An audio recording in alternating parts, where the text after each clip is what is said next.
여러분 안녕하십니까. 목요일 아침 여수 MBC 뉴스투데이입니다. 생활 방역 체제로 전환되면 서서히 관광객 유치에 나서려고 했던 전국의 관광 도시들에 비상이 걸렸습니다. 이태원발 코로나19 확산세 때문인데요. 고심해 준비한 관광 활성화 시책들을 가동해야 할지 아니면 좀 더 기다려야 할지 고심이 적지 않습니다. 강서영 기자입니다. 최근 방역 강화를 통해 그동안 부진했던 관광 산업을 부양해 나가겠다는 의지를 밝힌 여수시. 시티투어 버스 운영을 재개하고 거리문화 공연 일정을 확정하는 등 신규 관광 콘텐츠도 시행하기로 했습니다. 관광객을 인위적으로 막을 수 없을 뿐더러 관광업도 지역 경제의 중요한 축이라는 겁니다. 1월부터 2월부터 거의 관광업체들 거의 이제 아무것도 못했지 않습니까? 식당. 그런데도 일부는 이제 조금 많은 도움은 안 되지만 일부는 좀 도움이 될 거 아닙니까? 이제. 하지만 이태원발 코로나19의 확산세가 전국으로 퍼져나가는 상황. 관광 활성화에 대한 시민들의 의견은 분분합니다.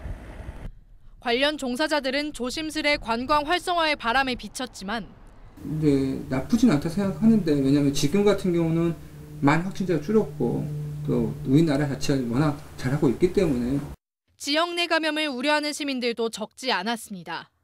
며칠 전에 그 쉬는 때 사람들이 많이 와 관광객이 많이 와서 이 마스크를 안 쓰고 다녀서 참 불안하고 하고 어쩔까 하다가 또 우리 예수 나타나면 어쩔까 걱정이. 이태원 클럽이나 인근을 방문한 전남도 자진 신고자는 297명. 검사가 진행 중인 4명을 제외하면 모두 음성 판정을 받았습니다. 아직 이태원발 확진자와 관련해 전남도 내 감염자는 없지만 인천 학원 감염을 비롯해 전국적으론 2차 감염이 잇따르는 상황. 관광 경기의 회복을 모색하던 전국의 관광 도시들이 생활방역 전환 시점에 닥친 이태원발 코로나 쇼크로 이러지도 저러지도 못하는 소가리를 하고 있습니다. MBC 뉴스 강서영입니다. 지난해 전남 지역 방문 관광객이 6천만 명을 넘어선 것으로 집계됐습니다. 문화체육관광부 산하 한국문화관광연구원은 지난해 전남 지역을 방문한 관광객이 6,255만여 명으로 경기도에 이어 전국 2위를 차지했다고 밝혔습니다.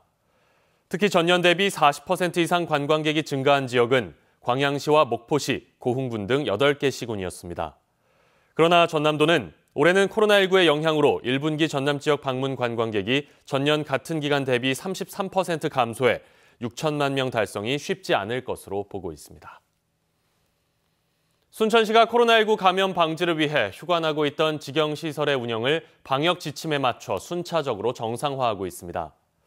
순천시는 지난달 말 순천 팔마 경기장과 국가정원 경기장, 상사구장 등 실외 체육시설을 개방한 데 이어 지난 6일부터는 뿌리 깊은 박물관과 야생차 체험관의 실내 시설을 순차적으로 개방했습니다. 순천 용당, 동부, 남부 등 3개 노인복지관은 이번 주부터 이용 인원을 제한해 시범 운영하고 청소년 수련원 등 청소년 시설은 각급 학교의 정상화까지 개관을 잠정 연기하기로 했습니다. 이태원발 코로나19 쇼크로 등교가 다시 늦어지면서 교육 현장의 한숨이 깊어지고 있습니다. 특히 통상적으로 이맘때면 취업처가 정해졌던 마이스터고와 특성화고 학생들은 실습도 못하고 취업 시장도 얼어붙어 상황이 심각합니다. 조희원 기자가 취재했습니다.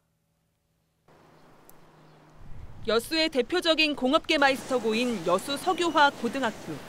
우수한 학생을 찾으려는 기업들의 방문으로 분주했던 지난해와 달리 교실은 비어있고 교무실도 적막합니다. 특성화고등학교에서는 보통 이맘때 기업체 특강을 통해 취업이 결정되는 경우가 많은데 올해는 기업체의 연락이 단 한 곳도 없습니다. 저희한테 들어와야 되는 업체들, 이런 산단이나 공기업이나 이런 모든 부분들이 정말 올수도비라고 보시면 될 것 같아요. 애들 심리적 불안은 똑같은 것 같습니다. 다른 학교들도 사정은 마찬가지입니다. 장비나 실험기구를 이용한 실습 수업을 할 수가 없어 교육 공백도 더 심각합니다. 실험해보면 직접 눈으로 볼 수 있으니까. 그러나 영상 보는 거하고는 실무 보는 거 틀리는 것이죠. 온라인 수업이 이 대면 수업보다 훨씬 효과도 떨어지면서 좀 힘든 것이죠. 코로나19로 타격을 입은 기업들의 채용 규모 축소도 가시화되면서 수년째 내리막길을 걷고 있는 특성화고 취업률은 올해 더 바닥을 칠 수밖에 없습니다. 자격증이 절실해진 학생들은 등교 제한 조치에도 불구하고 학교에 나오고 있는 실정입니다. 자격증 시험이 얼마 남지 않아서 실습을 해야 된다 이럴 경우에는 그 담임 선생님과 이렇게 해서 한두 명 정도 접촉이 없을 수 있는 수준으로. 특성화고 학생과 학부모들 사이에서는 교육부가 지역 감염 상황이나 학교 특성을 고려한 입체적인 등교 방안을 마련하거나 피해를 최소화할 대책을 강구해달라는 목소리가 나오고 있습니다. MBC 뉴스 조희원입니다. 코로나19 상황이 장기화하면서 고용시장도 얼어붙고 있습니다. 호남지방 통계청이 발표한 4월 고용 동향에 따르면 광주 지역의 취업자는 73만 7천 명으로 지난해 같은 기간에 비해 8천 명 줄었습니다. 반면 일할 능력이나 의사가 없는 비경제활동 인구는 50만 4천 명으로 지난해보다 1만 9천 명이 늘었습니다. 전남 지역의 지난달 취업자 수도 8천 명이 줄어든 96만 명으로 조사됐고 비경제활동 인구 역시 54만 2천 명으로 2천 명이 늘었습니다. 통계청은 코로나19 상황이 장기화하면서 적극적인 구직 활동을 하기 어려워 아예 구직을 포기하는 비경제활동 인구가 늘어난 것으로 해석하고 있습니다. 광양시가 코로나19로 실직한 시민들에게 일자리를 제공하기 위해 예산 확보에 나섰습니다. 광양시는 어제부터 관내 휴폐업자와 무급휴직자 등을 대상으로 700여 명을 선정한 뒤 국비와 시 예산 등 35억 원을 투입해 오는 7월부터 넉 달 동안 공공 업무에 투입하기로 했습니다. 이태원 클럽발 코로나19 유행이 우려되면서 실습 수업마저 원격으로 다시 전환하는 대학들이 늘고 있습니다. 그런데 세한대가 이번 주부터 실습 과목을 포함한 모든 강의를 대면 강의로 진행하면서 학생들의 반발을 사고 있습니다. 김한수 기자가 취재했습니다. 재학생 수 1,800명에 달하는 세한대학교 영암 캠퍼스가 학생들로 북적입니다. 2달 동안 온라인 강의를 진행하다 지난 11일부터 전면 대면 수업으로 전환한 겁니다. 기숙사 운영도 정상화됐습니다. 대학 측은 건물마다 발열 체크를 하고 강의실에서도 1m 이상 간격을 유지하는 등 방역 수칙을 따르고 있다고 밝혔습니다. 또 감염 우려로 등교하지 않는 학생들에게 불이익은 주지 않는다는 입장입니다. 그 개인의 의견에 따라서 위험하다, 불안하다라고 생각되는 학생들은 등교를 하지 않아도 출석을 체크하지 않는 상황입니다. 그러나 최근 이태원 클럽발 코로나19 유행 조짐이 보이는 상황에서 대면 수업을 강행하면서 학생들의 반발을 사고 있습니다.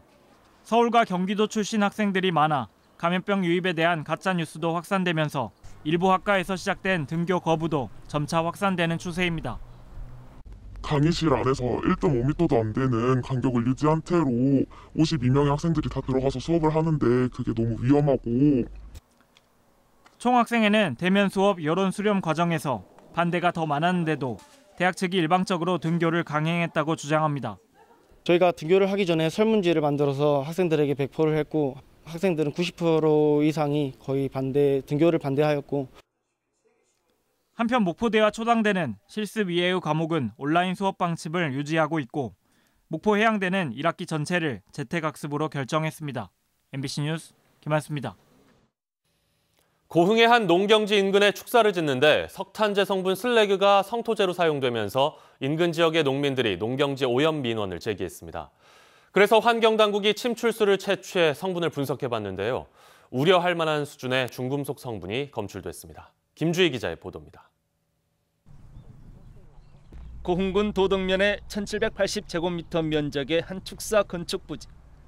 부지 성토재로 쓰였던 천여 톤의 석탄재 성분 슬래그가 여기저기 파헤쳐져 있습니다. 고흥군이 개발업체가 개발 행위 변경 허가도 받지 않은 채 성토재를 매립한 데 대한 절차상의 문제를 확인하고 시정 명령과 함께 원상 복구 명령을 내린 겁니다. 하지만 농민들은 인근 농경지 오염이 이미 심각한 지경에 이르렀다고 주장합니다. 하천을 타고 농경지로 유입되고 있습니다. 앞으로 장마철은 다가오고 걱정스럽습니다.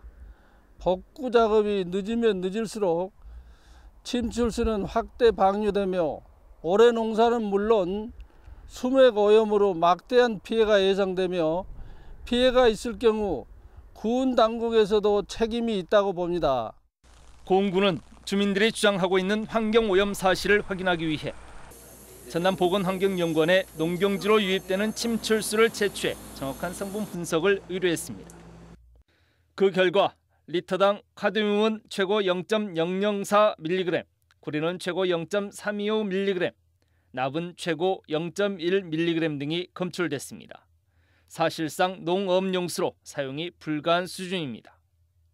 우리는 그 청정 지역에서 나는 청정 농산물을 먹고 살아야 됩니다. 그래야 우리가 건강합니다.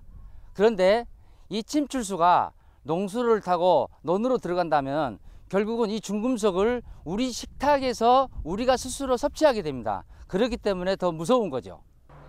공군은 해당 업체에 대해 특정 수질 유해 물질의 공공수역 배출 혐의로 고발 조치했습니다. 하지만 개발 업체 측이 공군에 당초 제출했던 성토제에 대한 성분 시험 성적서가 이번 침출수의 성분 분석 결과와 달라 조작 의혹까지 제기되고 있어 지역 파장은 당분간 확산할 것으로 보입니다. MBC 뉴스 김주입니다. 지난달 발생한 이상 저온 현상으로 광양 지역 과수 농가들의 5분의 1가량이 피해를 입은 것으로 집계됐습니다. 광양시는 이상 저온 피해 접수 결과 관내 전체 과수 농가 가운데 1,800여 농가가 피해를 입은 것으로 보고 전라남도에 복구 계획서를 제출하기로 했습니다.